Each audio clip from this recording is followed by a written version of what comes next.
అందరికీ నమస్కారం. ఇప్పుడే అందిన వార్త. ఈపీఎఫ్ఓ పెన్షనర్లకు వేతన పరిమితి భారీగా పెంపు. ఇక ఈ వీడియోలోని పూర్తి సమగ్రమైన సమాచారం కూలంకషంగా తెలుసుకునే ప్రయత్నం అయితే చేద్దాం. ఇక మొదటిసారిగా మన ఛానల్ని చూస్తున్నట్లయితే ప్రతి ఒక్కరూ కూడా లైక్ చేయండి ఫ్రెండ్స్. అదేవిధంగా మీ బంధుమిత్రులందరికీ కూడా ఈ సమాచారం చేరవేయండి. తద్వారా ఈ సమాచారం మీ స్నేహితులకి, బంధువులకి, ఇరుగు పొరుగు వారికి, శ్రేయోభిలాషులకి, మిత్రులందరికీ కూడా చేరుకునే అవకాశం అయితే ఉంటుంది. కాబట్టి ఫ్రెండ్స్ అందరూ కూడా కామెంట్ రూపంలో మీ సందేహాలను ఎప్పటికప్పుడు వ్యక్తపరుస్తూనే ఉండి, తద్వారా ఇలాంటి ముఖ్యమైన న్యూస్ అప్డేట్స్ ఎప్పటికప్పుడు మీకు అందుబాటులో ఉంచే అవకాశం అయితే ఉంటుంది. కాబట్టి ఫ్రెండ్స్ అందరూ కూడా మర్చిపోకుండా మన ఛానల్ని సబ్స్క్రైబ్ చేసుకోండి. సబ్స్క్రైబ్ చేసుకొని బెల్ ఐకాన్ని యాక్టివేట్లో ఉంచినట్లయితే ప్రభుత్వాలు తీసుకొచ్చే ముఖ్యమైన సమాచారం ఎప్పటికప్పుడు వీడియో రూపంలో కానీ లేదా నోటిఫికేషన్ రూపంలో కానీ రావటం అనేది జరుగుతుంది. ఫ్రెండ్స్ అందరూ కూడా సబ్స్క్రైబ్ చేసుకోండి. ఇక ఈరోజు వీడియోలోని ముఖ్యమైన సమాచారం అయితే ఆలస్యం చేయకుండా వెళ్ళిపోయినట్లయితే, ఇక ఉద్యోగుల భవిష్య నిధి ఈపీఎఫ్ గరిష్ట వేతన పరిమితి పెరగనుందని కూడా తెలుస్తుంది. ఇక ప్రస్తుతం ఉన్న రూ15,000ను రూ25,000గా ఖరారు చేసేందుకు కేంద్ర ప్రభుత్వం కసరత్తు చేస్తుందని కూడా తెలుస్తుంది. ఇక జీవన వ్యయం పెరిగినందున్నప్పటికీ దాదాపు 12 ఏళ్లుగా గరిష్ట వేతన పరిమితి పెరగలేదని కూడా పేర్కొనవచ్చు. ఇక దీంతో వేతన పరిమితి పెంచాలని కొన్నేళ్లుగా కార్మిక సంఘాలు డిమాండ్ చేస్తున్నాయని కూడా తెలుస్తుంది. ఇక దీనిపై పలు దశలుగా చర్చించిన కార్మిక శాఖ రూ25,000కు పెంచేందుకు ప్రతిపాదనలు చేసినట్లు కూడా తెలిసింది. ఇక ఇప్పటికే కొత్త ఈపీఎఫ్ 26 పథకాలను అందుబాటులోకి తీసుకువచ్చిన ఈపీఎఫ్ఓ గరిష్ట వేతన పరిమితినే ఇక త్వరలో పెంచేందుకు వీలుగా ఏర్పాట్లు చేస్తుందని కూడా తెలుస్తున్నట్లు కూడా భావించవచ్చు. ఇక అదే సమయంలో కనీస పెన్షన్ పెంపు ప్రతిపాదన సైతం పరిశీలనలో ఉంది. ఇక గరిష్ట వేతన పరిమితిని పెంచేందుకు ఇప్పటికే ఆర్థిక శాఖ అనుమతించినట్లు సమాచారం. ఇక ఈ ప్రతిపాదనలన్నీ మంత్రి మండలి ఆమోదించిన తరువాత ఈపీఎఫ్ఓ పథకంలో అవసరమైన మార్పుల అనంతరం సిబిటి ఆమోదంతో అమల్లోకి రానుందని కూడా తెలుస్తుంది.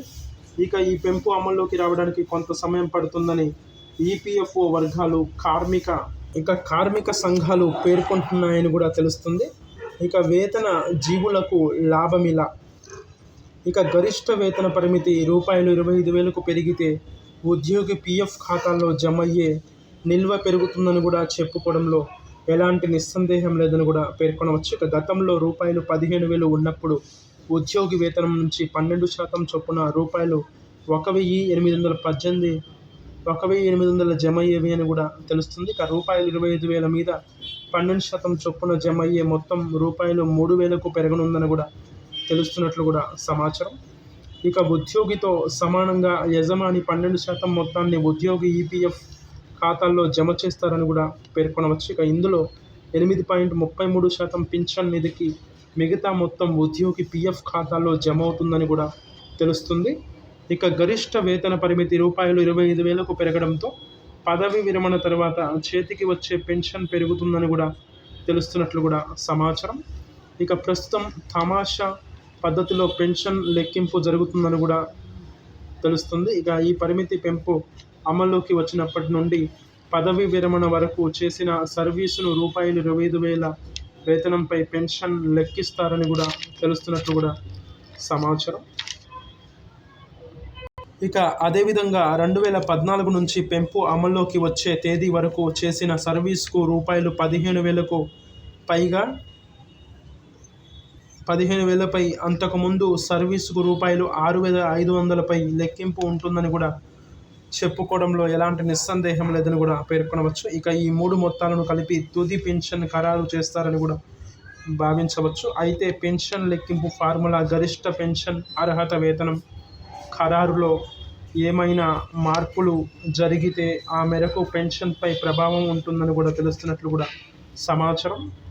ఇక ఎవరైతే మన ఛానల్ని మొదటిసారి చూస్తున్నారో ప్రతి ఒక్కరూ లైక్ చేయండి ఫ్రెండ్స్. లైక్ చేయడం ద్వారా రాష్ట్రాల వ్యాప్తంగా, ప్రాంతాల వ్యాప్తంగా, దేశాల వ్యాప్తంగా ఉన్న కొన్ని వేల కోట్ల మంది పెన్షనర్లందరికీ కూడా ఈ సమాచారం చేరుకునే అవకాశం అయితే ఉంటుంది. కాబట్టి ఫ్రెండ్స్ అందరూ కూడా లైక్ చేయండి. అదేవిధంగా మీ స్నేహితులకి, బంధువులకి, ఇరుగు పొరుగు వారికి, శ్రేయోభిలాషులకు, మిత్రులందరికీ కూడా ఈ సమాచారం చేరవేయండి. ప్రతి ఒక్కరూ కామెంట్ చేయండి. కామెంట్ రూపంలో మీ సందేహాలను ఎప్పటికప్పుడు వ్యక్తపరుస్తూనే ఉండి. ఇక మర్చిపోకుండా మన ఛానల్ని సబ్స్క్రైబ్ చేసుకోండి. సబ్స్క్రైబ్ చేసుకొని బెల్ ఐకాన్ని యాక్టివేట్లో ఉంచినట్లయితే తద్వారా గవర్నమెంట్ నుంచి వచ్చే ముఖ్యమైన సమాచారం ఎప్పటికప్పుడు వీడియో రూపంలో కానీ లేదా నోటిఫికేషన్ రూపంలో కానీ రావటం అనేది జరుగుతుంది. కావున ఫ్రెండ్స్ అందరూ కూడా చూసి ఇచ్చినట్లు వెళ్ళిపోకుండా చూసిన వెంటనే ప్రతి ఒక్కరు కూడా మన ఛానల్ని సబ్స్క్రైబ్ చేసుకోగలరని కోరుకుంటున్నాను.